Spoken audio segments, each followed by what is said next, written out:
Hi guys, எல்லாம் எப்படி இருக்கீங்க? போன வீடியோவில் பார்த்தீங்கன்னா நம்ம வந்து எஸ்டிகே அந்த ஐசியை பற்றி சொல்லியிருந்தோம். அது கூட பார்த்தீங்கன்னா இந்த போர்டையும் காட்டியிருப்போம். அதில் வந்து சரியாக டீட்டெயில்ஸ் சொல்லியிருக்க மாட்டேன்.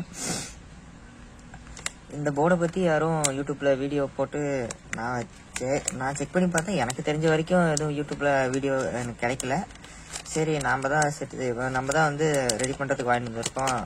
ஒரு வீடியோ நமக்கு சப்ஸ்கிரைபருக்கெல்லாம் போட்டுடலாம் அப்படின்னு வந்து எடுக்கிற இந்த வீடியோவை. இதை வச்சு செய்கிறது வந்து பார்த்திங்கன்னா ஆடியோ டெஸ்ட்டை மட்டும் நான் சின்னதாக வந்து போடுறேன். ஆனால் செட்டு செய்கிறத மட்டும் என்னால் போட முடியாது. ஏன்னா கஸ்டமர் பார்த்திங்கன்னா இன்னைக்கு ஈவினிங்குள்ளேயே வேணும் அப்படின்னு கேட்டிருக்காரு. எப்பயே பார்த்திங்கன்னா மணி ஒரு 2 o'clock ஆயிடுச்சு. சீக்கிரமாக முடித்து நம்ம அவருக்கு கொடுக்கணும். இது பார்த்திங்கன்னா ஒரு லாரி டிரைவருக்கு தான் கொடுக்க போகிறோம். அவருக்கு இன்னைக்கு ஈவினிங்குள்ளேயே கொடுக்கணும். அதனால் கொஞ்சம் சீக்கிரமாக வேலையை முடிக்கலான்னு வீடியோ எடுக்க முடியல. இதோட டீட்டெயில்ஸ் மட்டும் இன்றைக்கி பார்க்கலாம், ஓகேங்களா?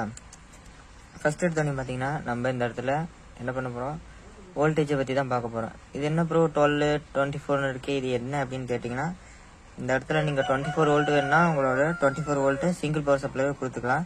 கிரவுண்டு 24 வோல்ட்டு, ஓகேங்களா? இல்லை எனக்கு 12 வோல்ட்டு நான் யூஸ் பண்ண போகிறேன் அப்படின்னீங்கன்னா 12 வோல்ட்டு ஒரு கிரவுண்டு கொடுத்தீங்கன்னா இது 2 பவர் சப்ளைல வந்து உங்களுக்கு ரன் ஆகும். சிங்கிள் பவர் சப்ளை எதுவும். இது பார்த்தீங்கன்னா இது இன்புட்டு ரைட்டு, இன்புட்டு லெஃப்ட்டு. நீங்கள் உங்களோட யூஎஸ்பி போர்ட்லேருந்து வரதை இங்கே கொடுக்கணும், ஓகேங்களா? அடுத்து பார்த்தீங்கன்னா இந்த இடத்துல அவுட்புட் எழுதியிருக்காங்க பாருங்கள். ஃப்ரண்ட் லெஃப்ட்டு, ஃப்ரண்ட் ரைட்டுன்னு எழுதியிருக்காங்க. இது வந்து கிரவுண்டு. சிம்பிளான டீட்டெயில்ஸ் தான். அப்புறம் பார்த்தீங்கன்னா இங்கே வந்து பேஸ் டேபிளுக்கு வந்து நமக்கு எதிர் கார்னர் கொடுத்துருக்காங்க. பார்த்தீங்கன்னா தெரியும், இங்கே ஒரு பாஸ் இருக்குது, இங்கே ஒரு பாஸ் இருக்குது, இங்கே ட்ரிபிள். எல்லா கெப்பாசிட்டரும் பார்த்தீங்கன்னா எல்லாம் பாக்ஸ் கெப்பாசிட்டர் யூஸ் பண்ணியிருக்காங்க. பார்த்தீங்கன்னா உங்களுக்கு தெரியும், நல்லா குவாலிட்டியானது எல்லாம் தான் போட்டிருக்காங்க. ஒரு ஜீனர் போட்டிருக்காங்க. இதில் பார்த்தீங்கன்னா ஒரு ஐசி யூஸ் பண்ணியிருக்காங்க. அது ஐசி நம்பரை வந்து அழிச்சிட்டாங்க. அது வந்து கம்பெனி சீக்ரெட் அப்படின்றத அழிச்சிட்டாங்க. இங்கே பார்த்தீங்கன்னா 2 டிரான்சிஸ்டர் யூஸ் பண்ணியிருக்காங்க. இதோட நம்பரையுமே எரேஸ் பண்ணியிருக்காங்க, நமக்கு பார்த்தீங்கன்னா தெரியும்.